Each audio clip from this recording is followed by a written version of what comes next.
Hi friends, ఈరోజు మీకు గోంగూర mutton curry ఎలా చేయాలో చూపిస్తానండి. చాలా టేస్ట్గా ఉంటుందండి.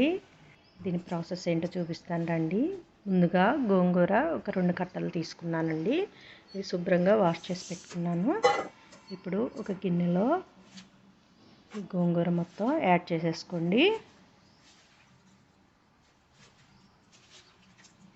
శుభ్రంగా ఇసుక మట్టి లేకుండా శుభ్రంగా వాష్ చేసుకోవాలండి 4-5 టైమ్స్. తర్వాత ఇందులో ఒక ఆనియన్ చిన్న చిన్న ముక్కలుగా కట్ చేసుకొని, పచ్చిమిర్చి కూడా చిన్న ముక్కలుగా కట్ చేసుకోవాలండి, ఒక 4-5. తర్వాత టమాటాలు కూడా 2 చిన్న పీసెస్గా కట్ చేసుకొని మొత్తం యాడ్ చేసుకోండి.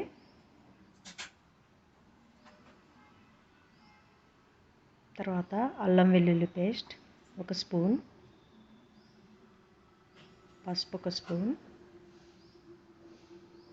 అన్నీ యాడ్ చేసుకొని ఇందులో ఒక హాఫ్ గ్లాస్ వాటర్ చాలండి.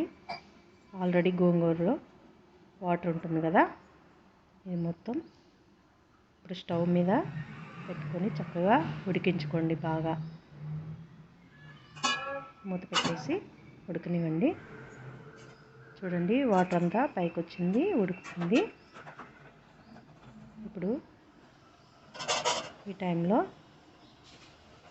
ఉప్పు యాడ్ చేసేసుకోండి, ఒక 2 స్పూన్స్. గోంగూర పులుపు కాబట్టి ఉప్పు కొంచెం ఎక్కువే పడుతుందండి. యాడ్ చేసుకొని చక్కగా మిక్స్ చేసుకొని మళ్ళీ మూత పెట్టేసుకొని బాగా ఆ వాటర్ అంతా ఇంకిపోయే వరకు ఉడకనివ్వండి. చూడండి, వాటర్ ఇంకిపోయింది. ఇప్పుడు మెదుపుకోవాలండి. చూడండి, నేను మటను పసుపు, ఉప్పు, అల్లం వెల్లుల్లి పేస్ట్ అన్నీ యాడ్ చేసుకొని చక్కగా కుక్కర్లో ఒక 6-7 విజిల్స్ వచ్చే వరకు బాగా సాఫ్ట్గా ఉడికించి పెట్టుకున్నానండి. నేను ఆల్రెడీ ఈ ప్రాసెస్ మటన్ కర్రీలో చూపించాను కదండి, ఆ విధంగా. ఇప్పుడు ఒక గిన్నె పెట్టుకొని అందులో ఆయిల్ ఒక 2 స్పూన్స్ యాడ్ చేసుకోండి. ఆయిల్ హీట్ అవ్వనివ్వండి. తర్వాత ఈ మటన్ ముక్కలు మొత్తం ఆయిల్లో యాడ్ చేసుకొని ఫ్రై చేసుకోండి.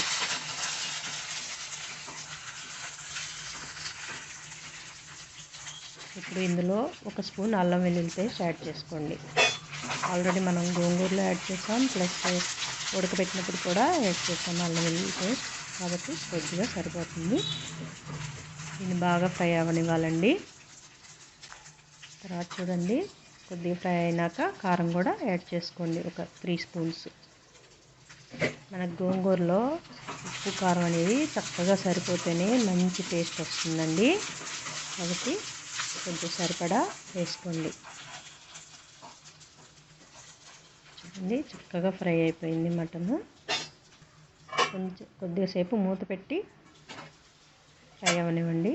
చూడండి, చక్కగా ఫ్రై అయిపోయింది కదా. ఇప్పుడు మనము మెదుపుకున్న గోంగూర ఉంది కదా, అది మొత్తం ఇందులో యాడ్ చేసేసుకోండి. ఈ గోంగూర అనేది మటన్ ముక్కలు బాగా పట్టాలండి, బాగా మిక్స్ చేసుకోండి.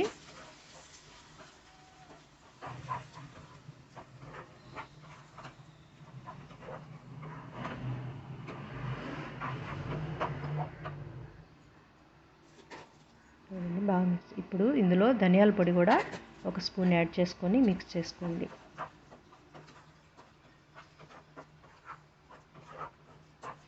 ఇప్పుడు బాగా మిక్స్ చేసుకున్నాక మూత పెట్టేసుకొని ఒక 5 మినిట్స్ లో ఫ్లేమ్లో పెట్టుకొని చక్కగా ఉడకనియండి. ఆ ముక్కలకి గోంగూర బాగా పట్టాలండి. చూడండి, 5 మినిట్స్ తర్వాత ఆయిల్ కూడా పైకి వచ్చింది. ఇలా వస్తే చక్కగా ఉడికిపోయినట్టేనండి గోంగూర మటన్. చాలా చాలా టేస్ట్గా ఉంటుందండి, పుల్ల పుల్లగా, కారం కారంగా, నోటికి చాలా బాగుంటుందండి. తప్పకుండా ట్రై చేయండి. ఓకేనా ఫ్రెండ్స్? నచ్చిందా ఫ్రెండ్స్? నచ్చితే ఒక లైక్ ఇవ్వండి, షేర్ చేయండి. నా ఛానల్ని సబ్స్క్రైబ్ చేసుకోండి. ఓకేనా ఫ్రెండ్స్, బాయ్.